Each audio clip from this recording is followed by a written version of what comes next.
I was inspired by the call for no time for nostalgia. So we need to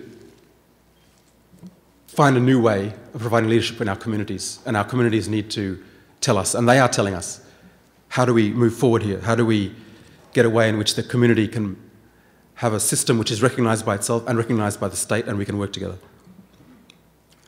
And in that process, as I said, we need to decolonize a lot of what we are saying. A very important policy area which we are having some success in is in transforming our education system.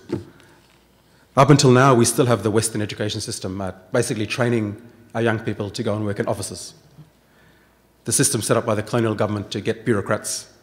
Now we've got the bureaucrats, but now we're still training bureaucrats.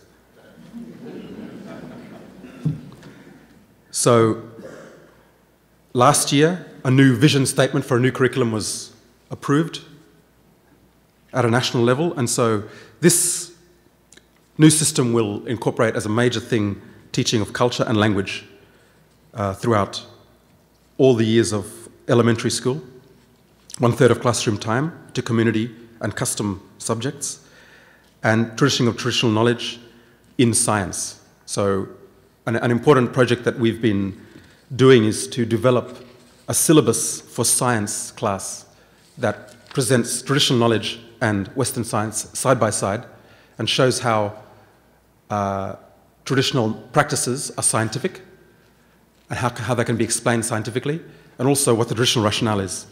Basically to show young people that our knowledge is scientific in the Western sense. It's sort of, we have to justify it in those ways. But another one is to develop an attitude among students, teachers, and community members that encourages transmission of traditional knowledge in the home as well as in the school, and encourages the community to be involved in the school, because up until now, the school has been a place where you send your kids and you don't know what goes on there because you don't speak English as is being taught in class. You don't speak the language there. What they're learning is not what you know. So we need to transform it so that what you learn in the classroom is what the community knows and the community can participate. And it's linked to these custom schools I was talking about, trying to make that link so that the custom schools become part of the Western schools or the government schools. And we have now about 40 custom schools throughout Vanuatu, which are going to be linked into this strategy. The fourth policy area we are working on now is in climate change adaptation and response. We have a national action plan for adaptation to climate change, and thankfully, it's based on traditional practices. We've had practices to deal with cyclones and sea level rise for thousands of years in the Pacific, and we need to build on those and revitalize them. Things like weather prediction, traditional early warning systems, use of wild foods and alternative foods. So this is what these food festivals try to find the foods that you eat when your gardens have been destroyed, the foods in the bush. Food preservation, especially in preparation for cyclones and immediately following cyclones. Alternative water acquisition and storage practices, medicinal plants, architecture.